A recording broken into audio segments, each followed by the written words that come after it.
रविंदर सिंह भाटी और स्वरूप सिंह खारा के बीच के झगड़े के अंदर आखिर वो तीसरा नेता कौन सा है जो चाबी भरने का काम कर रहा है? क्या स्वरूप सिंह खारा और रविंदर सिंह भाटी दोनों सिर्फ विधानसभा में चुनाव मैदान में 2028 में उतरेंगे तो आखिर ज्यादा नुकसान किसका होगा, खारा का या फिर भाटी का? और अगर रविंदर सिंह भाटी के ऊपर स्वरूप सिंह इस तरह के बयान देखकर क्या रविंदर सिंह भाटी को और भी लोकप्रिय करते हुए नजर आ रहे?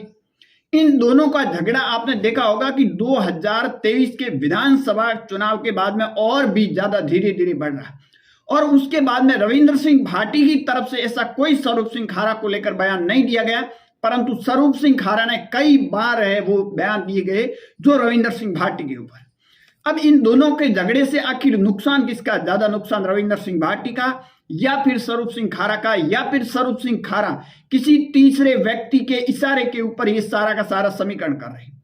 अब देखिए, इन दोनों का झगड़ा है 2023 के विधानसभा चुनाव के बाद में, और खासकर लोकसभा चुनाव में और भी तेज हो गया था क्योंकि यहाँ कैलाश चौधरी मैदान में थे।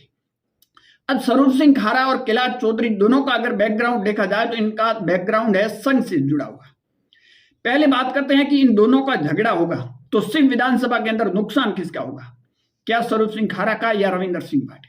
अब देखिए, स्वरूप सिंह खारा की अगर बात की जाए तो खारा के कई ऐसे बयान हैं जो किसी विशेष एक धर्म को लेकर दिए गए।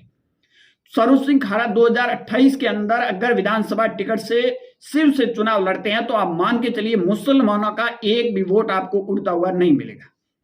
क्यों नहीं मिलेगा? क्योंकि इनका टाइम टू टाइम ऐसे बयान है। कल का ही आपने बयान देखा होगा। तो इससे किसका नुकसान होगा? पार्टी का नुकसान होगा। और दूसरा, बाड़मेर जैसलमेर की बात की जाए मानवेंद्र सिंह जसोल का, क्योंकि मानवेंद्र सिंह जसोल के साथ मुस्लिम वोट जिस तरह जसवंत सिंह के साथ जुड़े हुए थे उसी तरह आज मानवेंद्र सिंह के साथ जुड़े हुए, और इससे स्वरूप सिंह खारा के बयान से पार्टी और मानवेंद्र सिंह दोनों को नुकसान हो रहा है, और ये बड़ी मात्रा में नुकसान हो रहा है। मुस्लिम एक भी वोट नहीं मिलेगा। दूसरा, अगर बात की जाए तो दूसरे शिव विधानसभा के अंदर दूसरी जातियों का अगर समीकरण देखा जाए तो स्वरूप सिंह खारा को लगभग आपको कहीं कहीं जो बीजेपी के पुराने जो नेता हैं जो शिव के हैं उनके आपने पहले बयान सुने होंगे, उन बयानों से अंदाजा लगा सकते हो कि स्वरूप सिंह खारा को राजपूत के सिवा बाकी बहुत कम ही आपको वोट मिलते हुए नजर आएगी। ये कड़वी सच्चाई है। ये मैं इसलिए कह रहा हूं क्योंकि आपने देखा होगा कि विधानसभा और लोकसभा चुनाव के बाद में शिव के कई ऐसे बीजेपी के जो सीनियर नेता थे उनके बयान सुनोगे तो आपको पता चल जाएगा। ज्यादा इस बहस में मैं भी नहीं जाना चाहता। तो कहीं न कहीं ये नुकसान तो स्वरूप सिंह खारा को साफ साफ नजर है। दोनों अगर झगड़ते हैं ना, रविंदर सिंह भाटी को भी नुकसान होगा, ऐसी बात नहीं है कि नुकसान नहीं होगा, क्योंकि यह राजपूत वोटों के अंदर ध्रुवीकरण होगा। और बाकी दो वोट अगर कौन सा ले आता है रविंदर सिंह भाटी, किस जाति से या किस धर्म से लाते हैं उस पर डिपेंड करेंगे। और तीसरी बात है, ये दोनों झगड़ेंगे तो यहाँ तीसरा फायदा उठाएगा, इससे कोई आप रोक नहीं सकते। अब स्वरूप सिंह खारा ये बार बार ऐसे बयान क्यों दे रहे?